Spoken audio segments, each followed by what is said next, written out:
Power 95.3, AladdinThePrince.com. Big shout out to 9 Beans TV. This is a super special interview about to pop off right now, man. DC to Orlando, Double MG Zone. It's my brother, man. Watch this guy come from literally nothing to something. Ladies and gentlemen, special guest Fat Trel in the building. What's up? How you, man? Man, bruh, I'm amazing, man. So much to talk about. Shout out to Orlando for having me, too. You already know what's up. So, this is my guy, Fat Trel. So, for those that may not know, kind of your story, let's give them the short backstory on, how you literally came from nothing. I've seen you go from being homeless to now having $1 million contract and just out here hustling and grinding. So, let's talk to the people about the Fat Trel movement and how things started. I really started in the open mic circuit, man. Just going to the open mics and performing for other artists, rappers, singers. It was a lot of different type of artists at those open mic events. That was back when I was about 17, couldn't really get in the club like that.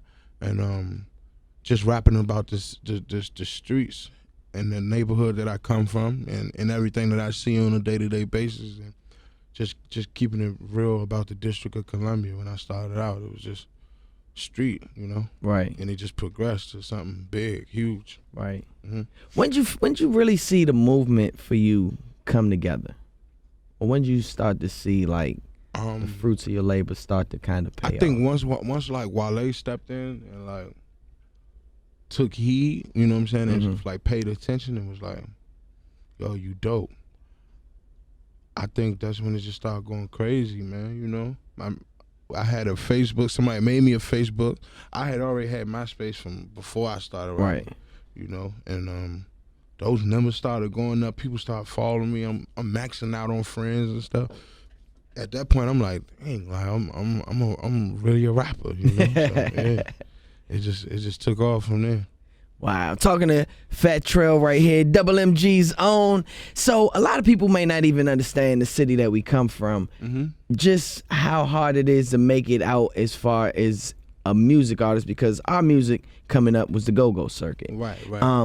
And when we had to talk when you got your chain, I felt like you were actually DC's first artist that got the proper rapper induction. You got the chain ceremony, everything at home. Right. It was Ross was performing. What was that moment like for you?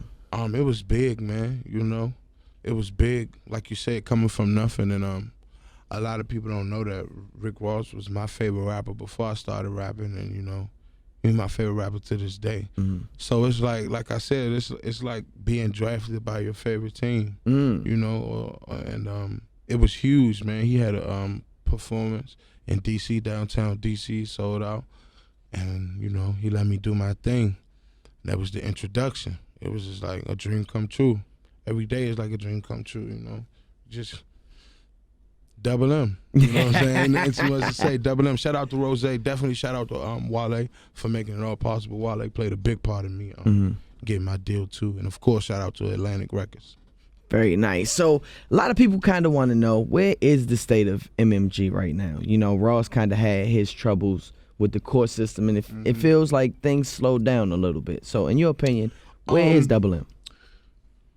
I think God put everybody through certain things for a reason to see how they're gonna overcome it. Not everybody likes the idea of young black successful men.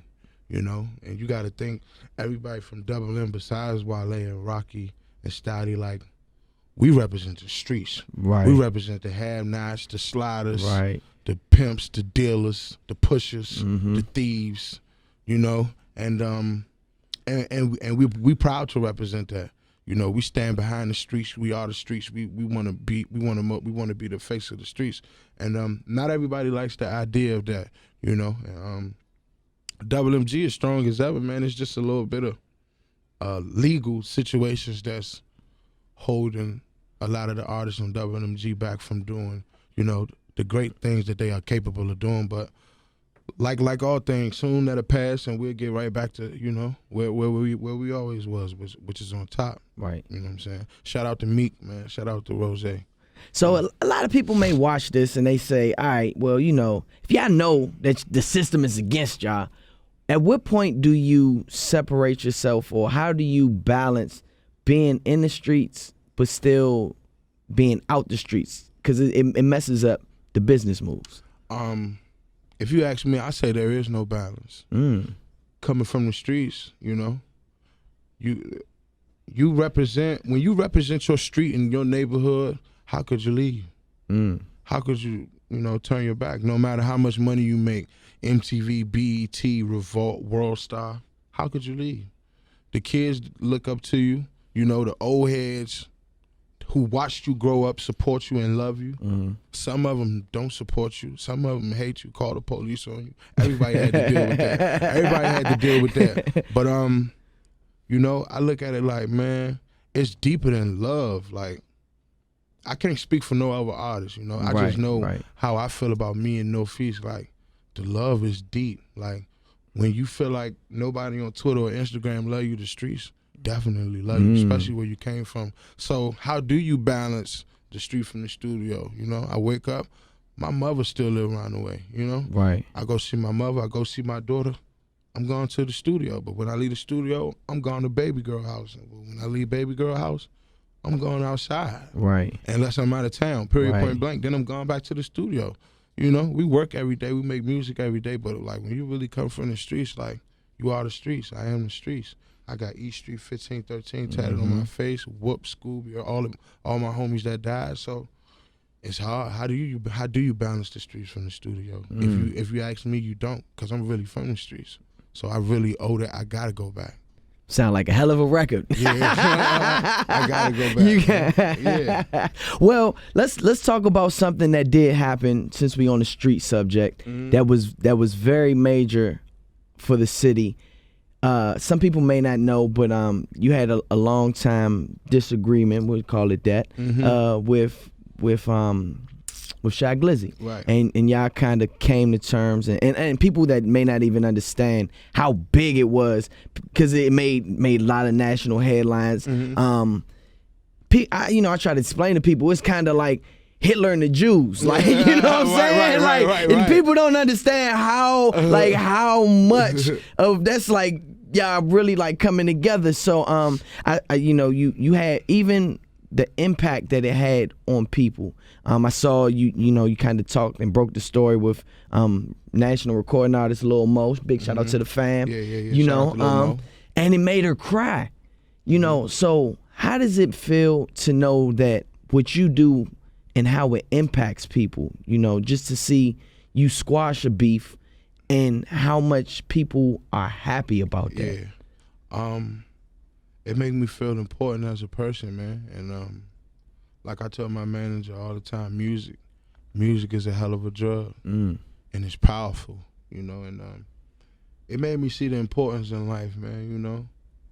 Everything that happens teaches you a lesson, and I think all that beefing we did and, you know, disagreements and the brawls and shootouts, I think, you know, once we deaded it as men together at once, because we both deaded it together. Right. Wasn't no, I squashed it and he followed suit, or he squashed it and I followed suit. We deaded it together, we came together as men, his crew and my crew. It just made me feel important, man, and I was glad, like, DC, it was like taking a big weight off of DC shoulders. That's what it felt like. Like I saw people like, oh, okay, yes, I could play Shy music now. and the people on the South Side was like, yes, we could crank Trel now without it being no issues. And that was big, man. I'm glad we did it. Shout out to Shy. Shout out to the whole Glizzy gang and his whole movement, man. You know? Shout out to the whole Southeast. You know? That was big. Very nice. Talking to Fat Trel, MMG Zone, right here on Power 95.3. So, where we moving with this music? Where's Fat Trel at as far as the whole music process? Man, we about to go to New York and chop it up about this album situation with Atlantic soon, like in a couple weeks. But next I'm dropping a mixtape on my birthday. Hopefully it drops by my birthday. The music is ready and features and all that is right in order. But like I told my manager, I don't want a lot of features on my next project. But we dropping SDMG 2, Sex, Drugs, Money, and Guns 2, on June 26th, man. Hopefully, man, that's the next big project coming out. And you know, it's all about the streets, man. It's all about the ladies. It's about the strip club. It's about the trap. It's about the stroll. You know, it's about the weapons and ammunition. You understand? It's about the politics, street politics. Hey, man, that's what it's the city we come from, DC. Don't come, man. Yeah, don't come. Don't go there. So where do you see yourself, I guess, in this music game, I guess, in the next 5 years? In the next 5 years, I wanted to be bigger than music, honestly, Aladdin, man. I want to be bigger than music, man, you know? I definitely want to get in my acting bag, you know, for sure. I always wanted to be in a movie. Not a scary movie, you know. I always wanted to be in a gangster flick, man, you know what I'm saying? And I don't know. Next 5 years, hopefully, my first album will definitely be debuted and out and published by then. And I just want to represent the streets of Washington, D.C., no matter where I'm at in the next 5 years, you know? Right. I just want to put my home team on and make sure that everybody know us and know our name and know our culture and also know go-go music, you know? I want to put Backyard, TCB and TOB and CCB, Junkyard, what? I want them to be known just as much as they know Fat Trel, Wale, and Shy Glizzy, you know what I'm saying? So I just want to represent for the whole DMV. Next 5 years, I just want to represent. Very nice. Well, what do you think? Because I've always said your star appeal has been major since day one. I really see like you could be the DC Jeezy. Right. You know? Just what do you think you got to do as far as taking those steps to get there? Well, first of all, I could say DC Gucci. Okay. Oh, yeah. You know, I like that. The steps to get there, flood the streets, man. Flood the streets with that talk that they want to hear. They, you know, flood the streets with what's going on right now. You know, even the bull, like, shout out to YG, I love, and Nipsey, I love that Donald Trump record. You know, FTD, whatever they call it. I love that record, you know, because that's what's going on right now. That's how a lot of the young, not only black, Hispanic, Philippine, Asian, that's how a lot of people in America feel right now. So, you know, I think the steps to getting to there is just keep putting on for the streets, man. You know, stay in the trap. The trap is real, you know. Right. Medication, on the radio, we're going to call it medication. Medication is real, and it is needed, and it won't stop. It'll never stop. It's going to be here forever, you know. So the streets need that street medicine, man. There you go, man. My man, Fat Trel. I don't know if you had an opportunity to talk about this. You kind of had a situation. I don't know if you could talk about it with the casino. Nah, it's not really nothing to talk about, man. You know what I'm saying? That was just a wild night, man, you know.